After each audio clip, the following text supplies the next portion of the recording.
Voilà. Donc, on va commencer par le glycérol.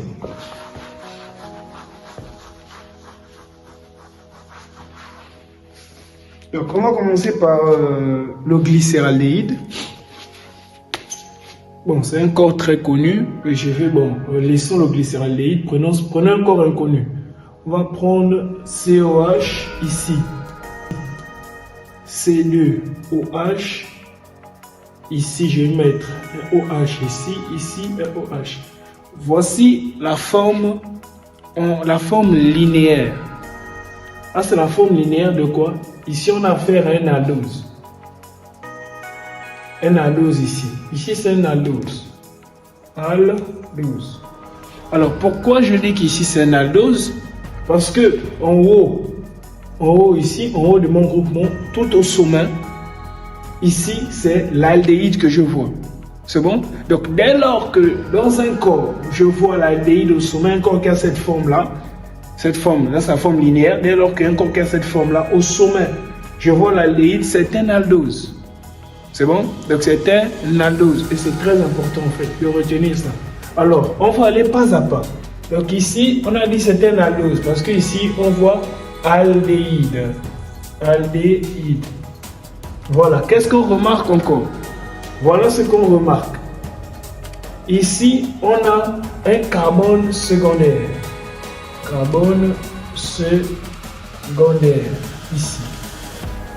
Et ici, on n'a pas un carbone secondaire. Lui, c'est un carbone primaire. Carbone primaire.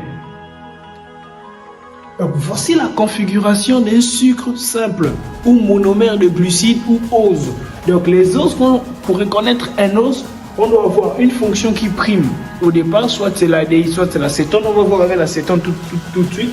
Soit on va avoir une fonction qui prime, soit c'est aldéhyde ou cétone. Mais ensuite, on doit avoir aldéhyde, cétone relié à quoi? Relié au groupement OH, OH et COH. Voici un sucre simple. Ça, c'est la forme linéaire d'un sucre simple. Et c'est très important de retenir cela. Donc, à chaque fois que le professeur va te mettre ça comme ça, retiens que ça, c'est un sucre simple.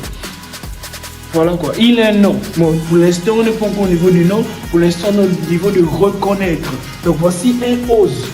Et pour vous qui faites pas seulement biochimie structurelle, pour vous qui faites des réactions biologiques, vous allez voir ça. Au niveau de l'ADN, ah voilà quoi. Parce que l'ADN, c'est acide désoxyribonucléique. Désoxyribo, le ribo, c'est le ribose en fait. Voilà, ribose. Donc à chaque fois que vous allez voir des corps à la fin, c'est ose. Posons-nous des questions. Parce que ici, le ose de la fin là, ribose, pentose, quoi encore? Oui, parce que vous allez voir la voie de 5-pentose. Le pentose en question là, il ressort d'ici. C'est un ose. C'est bon? C'est un ose. Voilà quoi. Donc voilà un peu comment on fait pour reconnaître un ose. On a une fonction qui prime déjà. Soit c'était un ose qui peut être soit un aldéhyde, soit une cétone. Ensuite, cet aldéhyde et cétone est relié à des groupements OH et CH2OH. Alors, on peut me poser une question. Est-ce que les OH sont obligatoires? Oui. Est-ce que la fonction primaire est obligatoire? Oui, elle est obligatoire. Donc, c'est à cela même qu'on reconnaît un ose. C'est bon? Alors, passons maintenant, on a vu aldéhyde, passons à l'acétone. Mais sinon, c'est la même chose. Passons à l'acétone. À l'acétone, je vais prendre le même groupement, c'est-à-dire qu'ici, regardez ce que je vais faire. CH2OH ici, double liaison ici. C'est bon? Alors, OH ici, CH2OH. Alors ici, cette fois-ci, on n'a plus affaire à un aldéhyde, on n'a plus affaire à la fonction aldéhyde ou un aldose. Non, ici, on a affaire à une cétose. C'est bon? Ou à une cétose. C'est bon? Alors, on va identifier comme ce qu'on a fait. Ici, on a double liaison avec O. Donc, ça renvoie bien à la fonction cétone. Parce que la fonction cétone nous donne ceci. R-C, double liaison avec un R'. Là, c'est la fonction cétone. Donc, on a bien ici un carbone qui forme une double liaison avec un oxygène. Donc, c'est bien une fonction cétone qui est en face de nous. Donc, on a la fonction cétone. Donc regardez ce que je fais. À peine qu'on représente un corps, j'identifie la fonction qui prime. C'est mon premier réflexe. J'identifie la fonction qui prime. J'identifie le groupement principal ou j'identifie la fonction qui est la plus lourde. Bon, voilà, la fonction, voilà, le groupement principal. Donc, c'est ça mon premier réflexe lorsqu'on me donne un corps comme ça. Donc, je ne viens pas dire immédiatement non. Je dois identifier. Si c'est un aldéhyde, si c'est la fonction aldose, ça veut dire qu'au sommet, on a parlé de ça au début, au sommet, j'aurai une fonction aldéhyde. Si c'est cétone, cétone n'est plus au sommet. Cétone est à la position 2. On va voir l'histoire des positions 2 là plus tard. Mais cétone est à la position 2. Cétone est à la position 2. On va voir l'histoire des positions 2 là plus tard. Mais cétone est à la position 2. C'est bon? Donc on a la fonction cétone ici. Et pour répondre aux questions qu'on s'est posées dès le départ, est-ce que le groupement OH est obligatoire ou est-ce que le groupement COH, alcool secondaire, ou est-ce que l'alcool primaire est obligatoire? Remarquez bien, on les retrouve encore bel et bien ici. Donc ces fonctions sont obligatoires. Donc, voilà un peu. Et on continue. On va passer à un autre point. Très important. Alors, l'autre point ici, c'est au niveau déjà, bon, on va, c'est entre guillemets, on va exploiter ce qu'on a déjà. Je vais prendre ceci. Oui. Je vais prendre ceci. On va remarquer certaines choses. Je vais prendre ceci. Je vais prendre ceci. Je vais prendre ceci. Voilà. J'ai ça. Donc, c'est un aldose. C'est bon? Un aldose. On sait que c'est un aldose. Ok. On n'est pas encore au niveau de nommer. On sait déjà que c'est un aldose. Alors, je vais vous faire remarquer quelque chose. Ici, pour ceux qui connaissent la représentation des Fischer, c'est un peu comme la représentation des Fischer. Qu'est-ce que Fischer me dit? Fischer me dit que si j'ai un carbone, par exemple, je vais faire comment? Un carbone, oui. Je vais prendre un carbone comme ça, par exemple. Je sais pas, ici, là, j'ai un groupement OH, c'est pas bon. Ici, j'ai quoi? J'ai un groupement OH. Ici, j'ai un CH3. Bon, j'efface d'abord ça. Ici, j'ai un CH3. Voilà, 2. Ici, si je vais mettre ça ici, hein. Voilà, OH ici. Ici, je vais mettre quoi? CH3, CH2. Voilà. Et ici, je vais mettre quoi? Bon. Ou bien, voilà, je laisse même ça comme ça, après, etc. Ou bien, je vais faire quoi? Je vais relier ça encore avec un autre groupement. Donc ici, il me faut un truc, CH2, CH3, CH2. Donc, j'ai un autre groupement ici, par exemple, c'est pas trop. Donc, j'ai un autre groupement ici, par exemple, un exemple. Pour moi, j'ai du mal à trouver un exemple rapide, mais j'ai ceci, par exemple.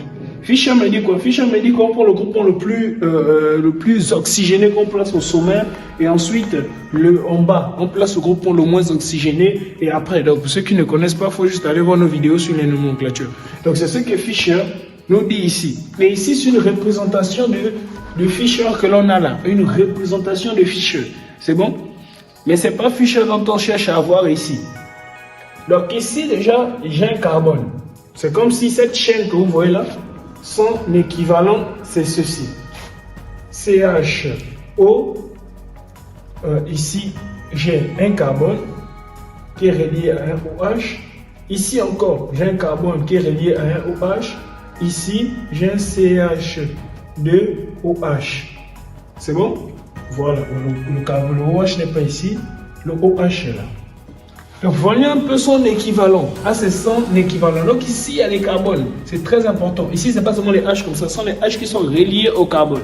Voilà. Donc, si on arrive déjà à faire cette distinction, ces H-là, remarquez bien, ces carbones-là, ce sont des carbones qui sont reliés à combien de constituants différents? Là, vous voyez déjà là où je vais en venir. Donc ici, il est relié à l'aldéhyde, ce carbone est relié à l'aldéhyde, c'est relié à un groupement OH, c'est relié à un deuxième carbone qui est là, et ici, c'est relié avec un autre H. Donc, autrement dit, ce carbone a fait ça. Ici, c'est un COH, ici, c'est un OH, ici, c'est un H, et ici, c'est un autre carbone. Et lorsqu'on regarde ce carbone, c'est un carbone asymétrique. Voilà, pour un carbone asymétrique, c'est un carbone qui est relié à 4 constituants différents. Celui qu'on appelle un carbone asymétrique. Donc, ici, la molécule que j'ai en face de moi, je l'exploite, mais je ne sais pas encore comment la nommer. Oui, c'est vrai, mais on va voir comment la nommer. On va même appuyer ça avec un exercice. Donc ici, les gens remarquent ici, on a, remarquez bien, 1, 2.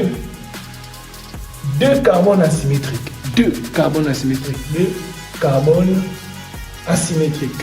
2. On a 2 carbones asymétriques ici. 2 carbones. Et c'est très important. Pourquoi? Pourquoi je mets l'accent sur les carbones asymétriques? Parce que les carbones asymétriques, s'il y a l'apparition des carbones asymétriques, ça veut dire que cette molécule, déjà, elle est non seulement chirale, mais elle ne s'arrête pas à être chirale. Elle est chirale, elle a des propriétés optiques. Donc ici, on a la chiralité qui ressort. Chiralité, voilà.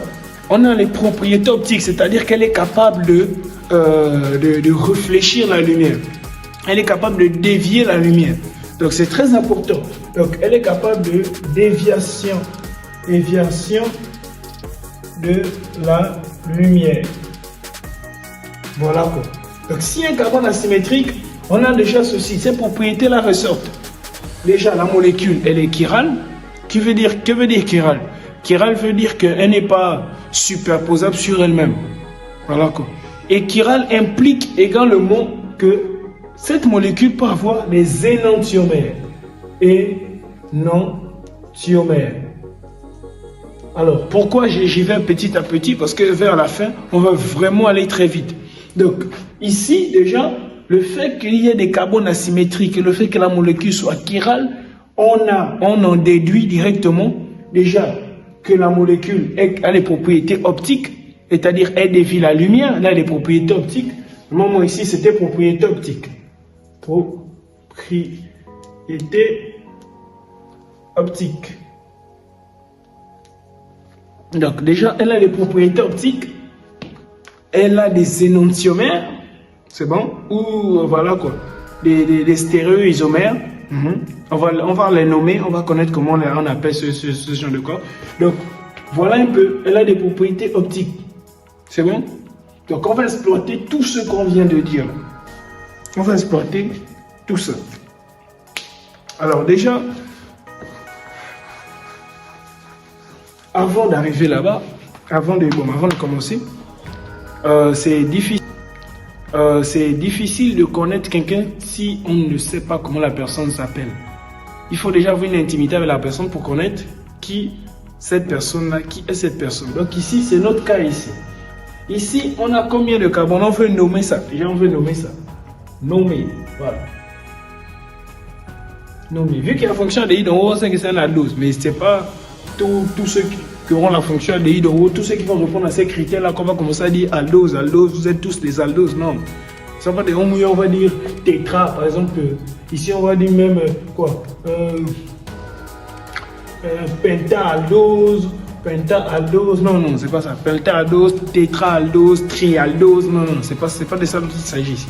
Mais si on va nommer ça, il est un nom, on va nommer ça. Donc ici déjà, on compte le nombre de carbones. Donc comme d'habitude, on cherche la chaîne carbonée la plus longue, c'est tout. Donc ça fait un carbone ici, le carbone de l'ADI là, ça fait un carbone, 2 carbones, 3 carbones, 4 carbones. Donc 4 me donne tétra. Tétra. C'est bon? 4 me donne déjà tétra. Mais vu que c'est un ose, j'ai effacé, c'est un ose.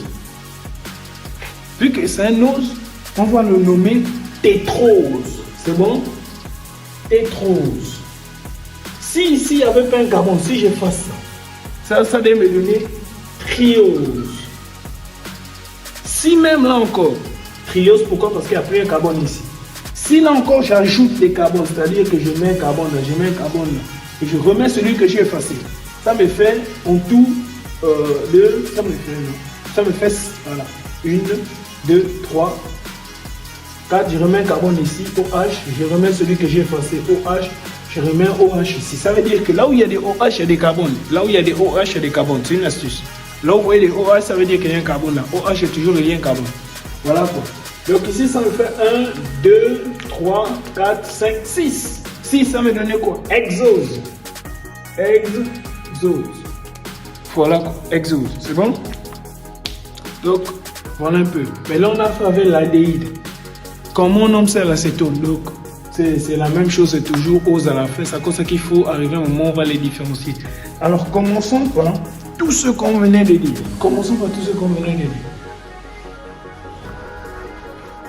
Donc, on a parlé de la chiralité. On a parlé des propriétés optiques. On a parlé des énantiomères.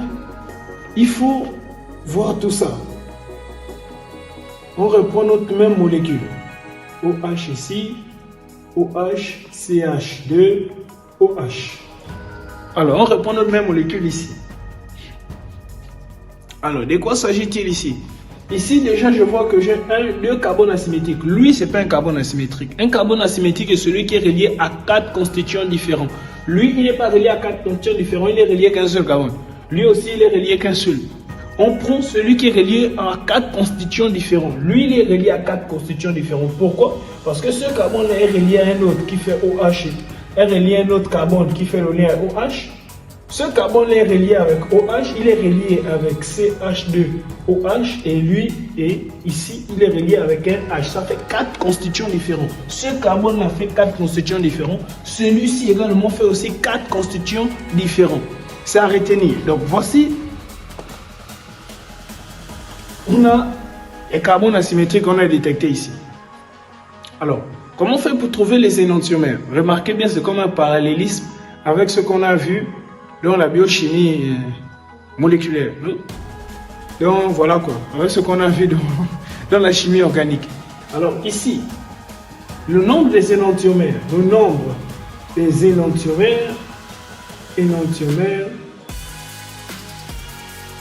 égale à combien? Égale à 2 exposons le nombre de carbones asymétriques. Donc si ici j'ai 2 carbones asymétriques, j'aurai combien d'énantiomères?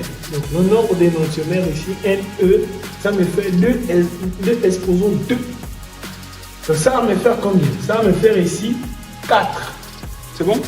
Ça va me faire 4 énantiomères. Donc déjà 4 énantiomères. Alors on continue.